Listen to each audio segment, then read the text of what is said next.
Hello,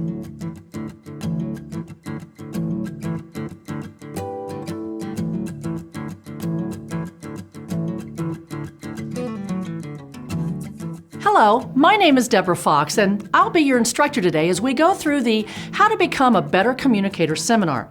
Since communication is my favorite topic to train on, you can look forward to a training full of interesting stories, analogies, and learning points that will help you as you begin to make changes in your communication skills. Although this is not an assertive communication seminar, we will touch on some assertive techniques and discussions. What we will focus on instead is how your verbal and/or nonverbal communications may be causing your message to be confusing or misunderstood, and may be causing you to lose credibility. Before we dive into the workbook, I would like to spend a little time discussing the communication roadblocks that you might be dealing with in your workplace or home life. Those communication roadblocks include gender differences, generational differences, cultural differences, and personality differences. I'd like to dive into the personality roadblocks because this is something that every person in every workplace and in every lifestyle deals with on a daily basis. If you'll look at the graphic on the screen, you'll see that I'm going to use the 4 animals today to explain the personality roadblocks to you. On this chart, you will see the peacock, lion, lamb, and owl, and those represent the 4 main personalities that you're dealing with on a daily basis. If you will bracket the left side of that chart, the peacock and the lamb, and write the word people on that side, this indicates that the peacocks and the lambs are extremely people-oriented. They're people and relationship-driven. They love people. They can't get enough of people. They like to party with people. They like to entertain in their home. They like to be on groups at work with people. And those peacocks, they'll come into work in the morning, get a cup of coffee, and they'll walk up and down the halls chatting with people. Now, for those of you who just said to yourself, "That's me, I'm a peacock," let me point something out real quick. You are driving those lions out of their ever-loving mind. We'll come back to that in just a minute. If you'll bracket the other side of the chart, the lions and the owls, and please write the word task. Lions and owls are task-driven. They're motivated by projects, agendas, deadlines, time, use of time, and misuse of time. If you'll bracket the top of the chart, where the peacocks and lions are, and please add high need to direct and outspoken. Peacocks and lions have a really high need to be in charge, or basically they're comfortable being in charge. A lion can pick up a dropped ball and run with it. They'll take it to the bank every single time. And a peacock loves to be front and center, be the center of attention. Now, before I go any farther, let me share this information with you. Nothing that I'm telling you is right or wrong, good or bad, it just is. And the sooner you can adapt to that, the better off you're going to be at getting along with different personalities. Coming back to that high need to direct and outspoken, let's focus on the outspoken for just a minute. Both the peacock and the lion, if a thought pops in their head, guess what? It's coming right out of their mouth. Now, they'll do it differently. A peacock will probably use humor. Cynical humor, sarcastic humor, funny humor, and not so funny humor, but they'll make their point in a light, funny way. A lion, on the other hand, if a thought pops in their head, what they think is what you're going to hear. For example, if you're late to work one day, a peacock would look at you and say, "Hey, glad you could make it to work." A lion will look at you and say, "You know you're late, right?" The interesting part is that both of those personalities are saying the exact same message, but the peacock always comes off sounding a little bit nicer in the process. If you'll bracket the bottom of the chart, the lambs and the owls, and please write low need to direct and introverted. Now, this doesn't mean that the lamb and the owl can't lead or direct.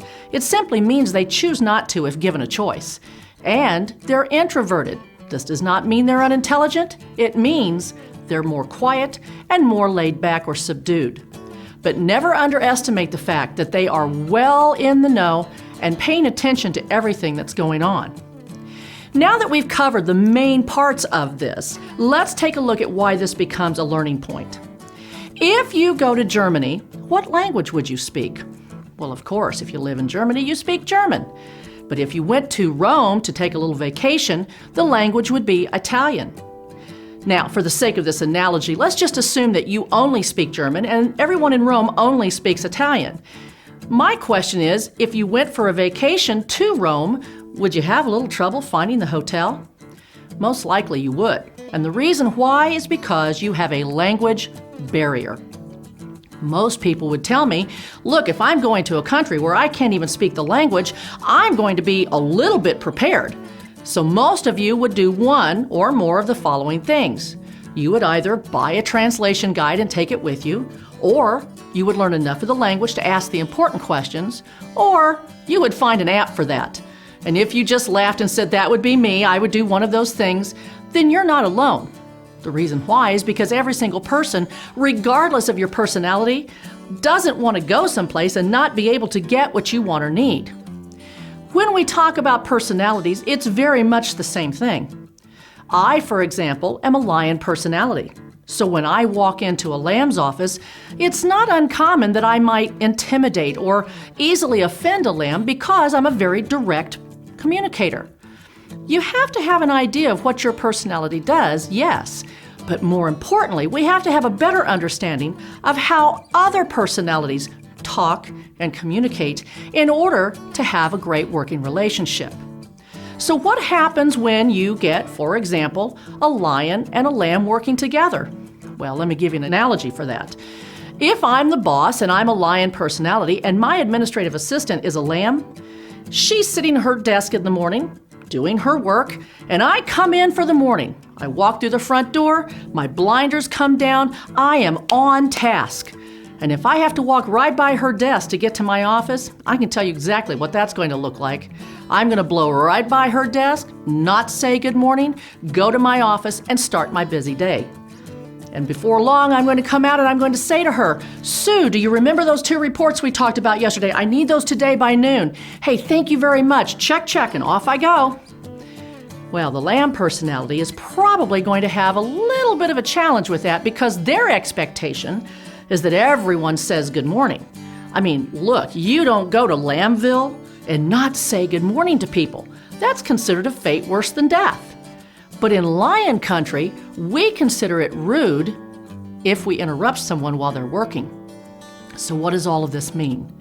Well, at the bottom point of the whole issue, if you walk into another person's country and you're not speaking their language, you may not get what you want or need. So we have to learn to do better at speaking other person's languages. So if I were to walk past that lamb, you know what I should do? I should say, good morning, Sue. How was your weekend? Oh, I'm so glad to hear it went well. Listen, I'll be right back. Now, I'm still trying to get to my office. Yeah, that's a lion for you. On task. But guess what? I did acknowledge her. And in the lamb world, that's considered polite and common courtesy. So now, instead of sitting out there and brewing and stewing for 4 hours trying to figure out why I'm mad at her, she'll be actively ready to go after the day. I come back out and I say, Sue, I really need your help. And the reason why that's important is because those lambs, well, they're the natural nurturers.